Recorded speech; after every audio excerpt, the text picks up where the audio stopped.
Graça e paz. Irmãos, eu quero que você abra a sua Bíblia em Filipenses 3. Deixe aberto e aí nós vamos trabalhar alguns assuntos dando continuidade, né, ao tema. Vamos repassar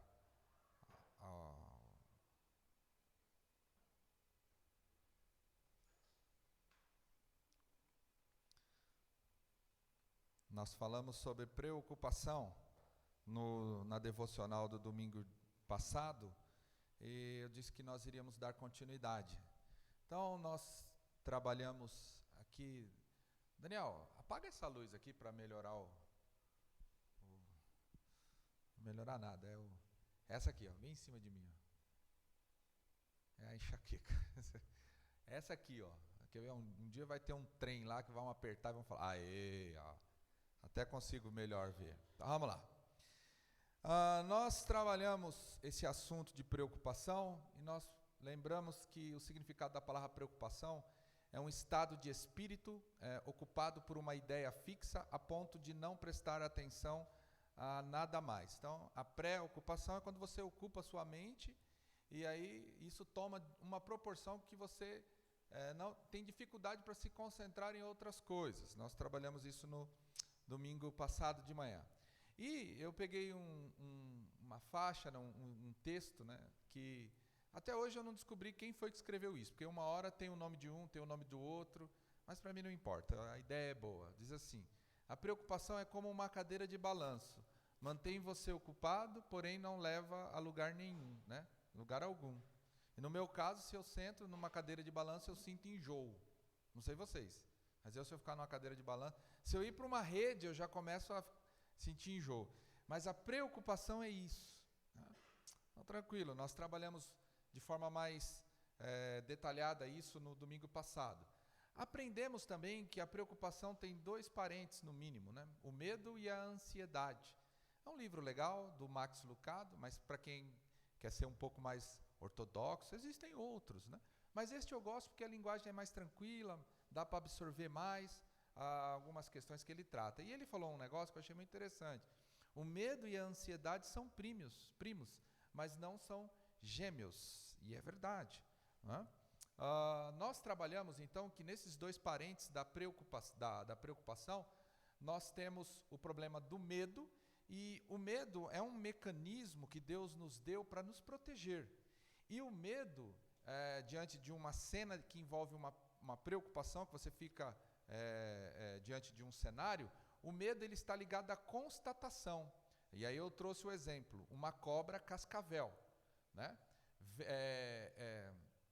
Ali você vê o medo, como eu disse no domingo passado, você tem uma constatação. Você vê uma cobra cascavel no gramado. Então, como eu disse, você identifica que é uma cobra, ela tem um nome e você sabe que ela é venenosa, porque existem cobras que não são venenosas e cobras que são venenosas, né? Que tem peçonha, que não tem peçonha. Então, qual que é a reação que você tem? O coração bate forte e você se decide se você vai se proteger lutando ou se você vai se proteger fugindo. Então, a preocupação, esse parente chamado medo, é um mecanismo de proteção para a nossa própria vida. Isso é algo extremamente bom e prudente. Agora, nós temos a ansiedade. E aqui, quando eu falo de ansiedade, eu falo da ansiedade nervosa. Guarda isso. Porque tem uma questão que nós veremos aí à frente. A ansiedade tem um lado bom, como nós vamos trabalhar hoje. Então, a ansiedade, ela trabalha no campo da imaginação. Você imagina. Então, quando que será, então, que a ansiedade nervosa tomou o lugar do medo que deve te proteger? Você dirá assim: nunca, jamais, pelo resto da vida, ande descalço numa grama. Pode haver uma cobra em algum lugar. E aí o que acontece? Você se anula e se perturba, ou seja, fica sem paz, não consegue avançar na vida. Né? Domingo nós trabalhamos aí que perde a paz, perturba e a sua mente fica sem as condições necessárias para tomar decisões assertivas, corretas. Então o segredo é a mente. Precisamos controlar os pensamentos, caso contrário, seremos controlados por ele. Eu bati isso muito no domingo passado. Ou você controla os seus pensamentos, ou seus pensamentos controlarão você. E aí nós precisamos tomar muito cuidado, porque nem todo pensamento que a gente tem é um pensamento bom, correto e adequado. Né? Eu peguei um exemplo aqui de uma brincadeira. Quando é criança e sobe na beliche, e aí ele coloca a roupinha de super-homem e pula de lá. Ele pensou que ele era, e aí o pensamento controlou e ele pulou e se machucou. E isso vai para o resto da nossa vida. Eu penso que eu não presto, eu penso que eu sou isso, que eu sou aquilo, eu penso que não sei o que, eu penso que não sei o que lá. Então, ou você controla o seu pensamento, ou o seu pensamento controlará você. Então, toma cuidado aí. Aí nós trabalhamos também, no domingo passado, a ideia de que a palavra pensar tem a origem no latim pensare, que significa pesar ou avaliar o peso de algo. Então, use o pensamento para avaliar corretamente as coisas. Né? Eu me lembro quando a gente ia comprar antigamente na mercearia, vocês lembram da balança? Para pesar tinha uns pesos. 1 quilo, vamos ver se tem 1 quilo. Então você precisa avaliar se aquele pensamento, se aquilo que você está pensando tem o devido valor. O devido valor, se está correto, se não está sendo desproporcional. E aí nós trabalhamos o segredo que, como eu disse que a mente é o segredo, nós precisamos mudar a nossa mente, metanoia já. Então, para eu ter paz, eu preciso aprender de uma vez por todas o que a Bíblia fala. Quem é o nosso Deus? A Bíblia diz que é o Deus de paz, seja com todos vós, Romanos 15, 33. Trabalhamos também, que há uma versão que diz assim, e o Deus que é a fonte de toda a paz. Então, a primeira mudança que tem que estar na nossa cabeça é o seguinte, quem é que verdadeiramente nos dá a verdadeira paz?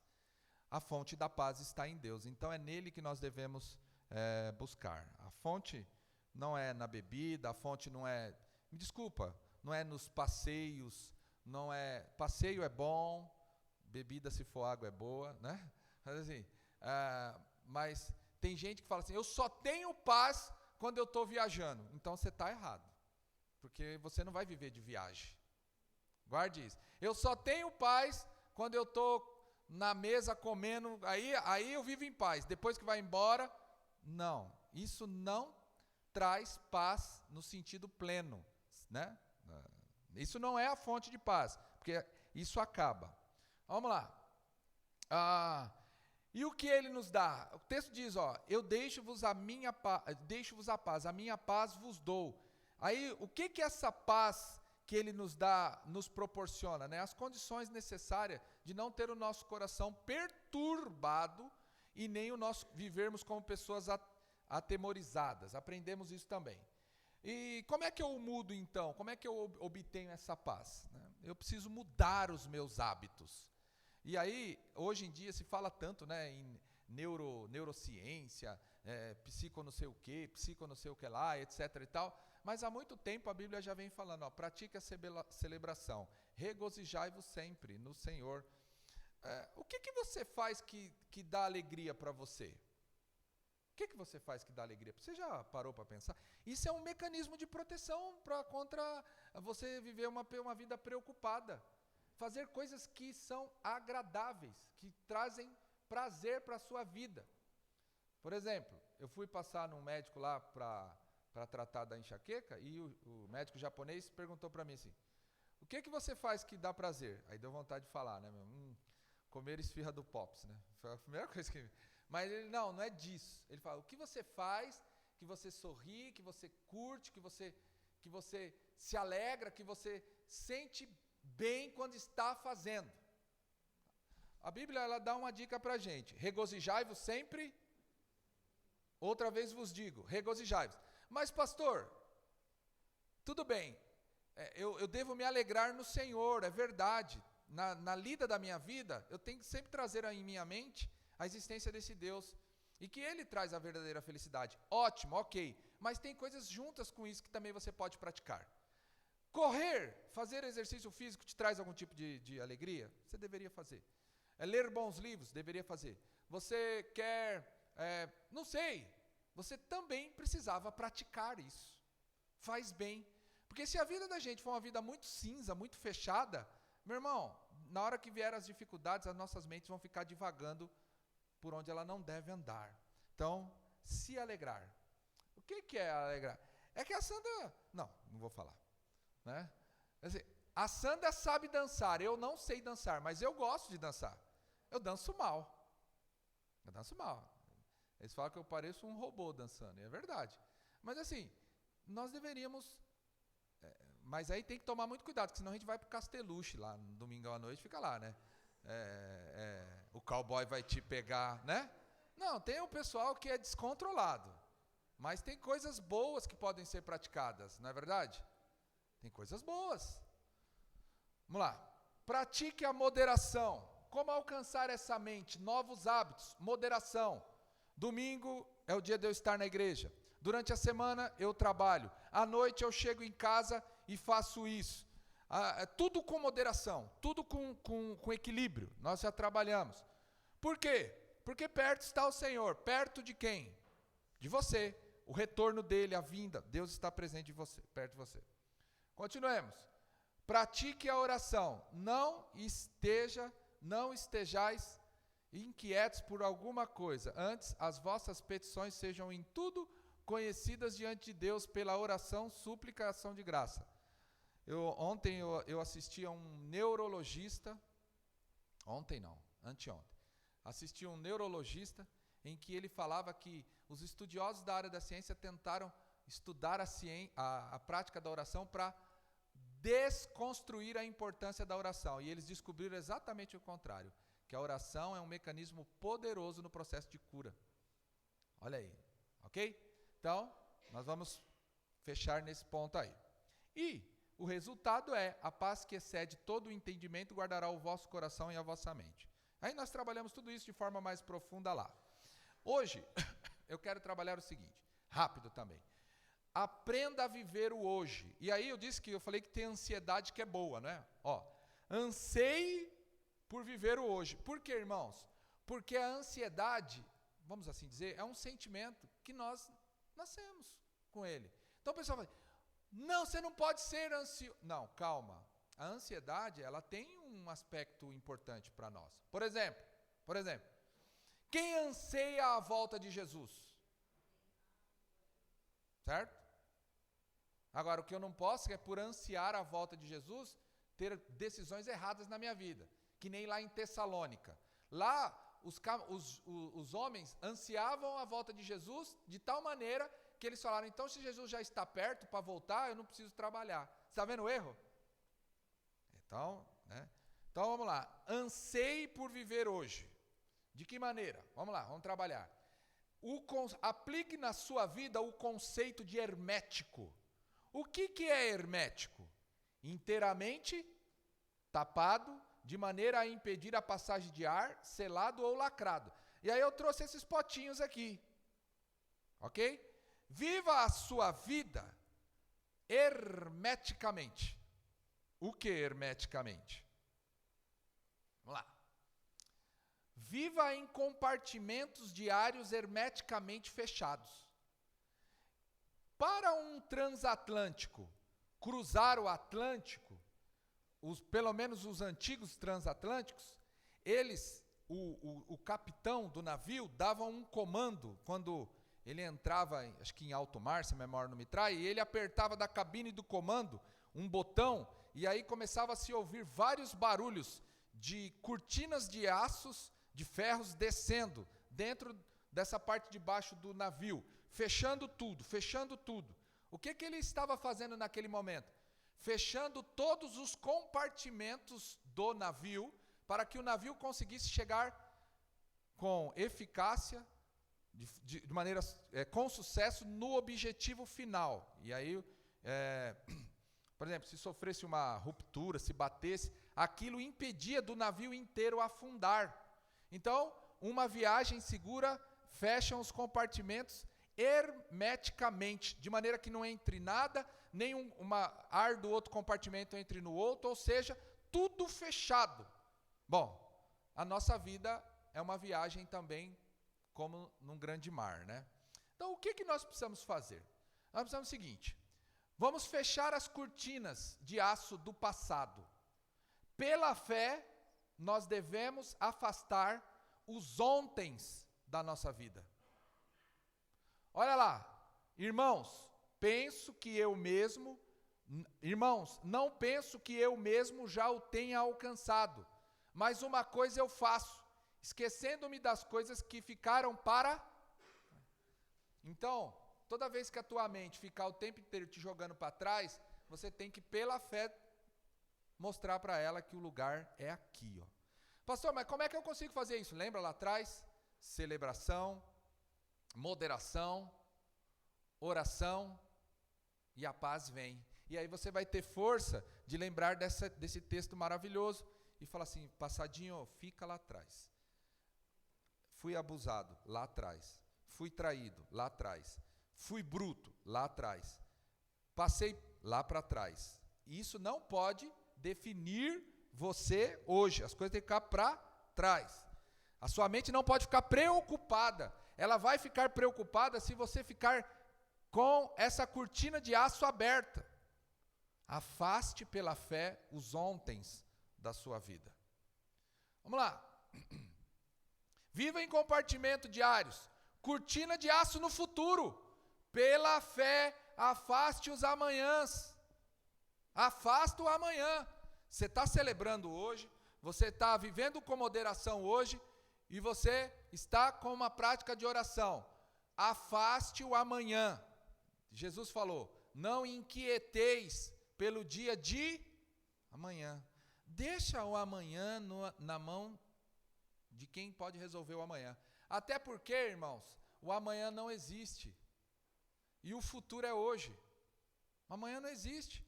O futuro é hoje. Então, pela fé, você afasta o bendito do amanhã. E a gente precisa entender o seguinte: viver diariamente em compartimentos fechados é um convite para não se preparar? Não, muito pelo contrário. Se você não vive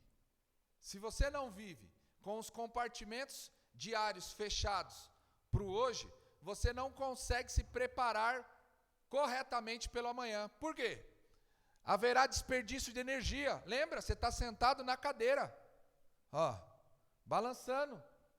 Aí virá ansiedade nervosa, sentimento angustiante quanto ao futuro. Aí você fala: não adianta estudar. Estudar para quê? Não adianta levantar de manhã e ir trabalhar. Para quê? A vida já está assim, Então, se você não fechar as cortinas de aço, você não consegue avançar. Então, para encerrar, eu falei que o segredo é a oração, não é? Olha o que Jesus disse. Eu estava lendo esse texto, eu lembrei, isso é a oração do hoje, ó. Portanto, orareis assim: Pai nosso que estás? Pai nosso que estarás?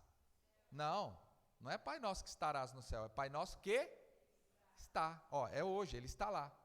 Santificado seja o teu nome, venha o teu reino, seja feita a tua vontade, assim na terra como no céu. O pão nosso de cada dia nos dá? Você vê que o compromisso de Deus é com o nosso, para nós, por quê? É hoje. É hoje. Diz lá, e perdoa as nossas dívidas assim como nós perdoamos os nossos, e não nos conduz à tentação, mas livra-nos do mal, pois teu reino, o poder, a glória para sempre. Amém. Oração. Agora, encerrando, de uma vez por todas.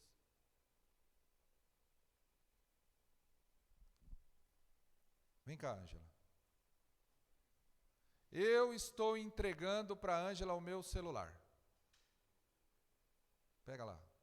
Pode sentar, fica com ele. Eu entreguei para a Ângela o meu celular? Sim ou não? Ângela, o celular é seu. Tá bom? Você acabou de ganhar um celular. Não é um iPhone, mas é um Motorola G8. Ângela, devolve o meu celular. Não. Obrigado. A gente faz isso com as orações. A gente entrega para Deus e fica tentando tomar de Deus. Aí não tem ansiedade, você não consegue nunca vencer. Porque você entrega, mas toma, entrega, mas toma, entrega, mas toma. Vamos orar. Deus, nós queremos entregar tudo aquilo, Deus, que anda nos preocupando. Nossa saúde, as nossas atividades, os nossos filhos, os maridos, as esposas, o emprego. Ó Deus, tudo nós queremos entregar na Tua mão e pedir para o Senhor, ajuda-nos, Deus, a fechar as cortinas de aço, Deus. Ajuda-nos a deixar o passado lá atrás, no lugar dele, e a olhar, ó Deus, para o hoje, sem, ó Pai, ficar preocupado com o que vai acontecer amanhã. Para que a gente tenha, Deus, as condições necessárias para nos preparar com energia, com força, hoje. Preparar melhor para o hoje. Para que quando, Deus, a nossa mente quiser levar a gente a pensar lá na frente, a gente fala, ó, você se aquieta, porque você tem um Deus todo-poderoso que está cuidando de você e que manda você tratar do hoje. Porque o futuro é hoje para nós. Em nome do Senhor Jesus, abençoe essa igreja, essa escola dominical, os meus irmãos, as minhas irmãs, a minha família, a família dos meus amados. No nome de Jesus. Amém. Deus abençoe.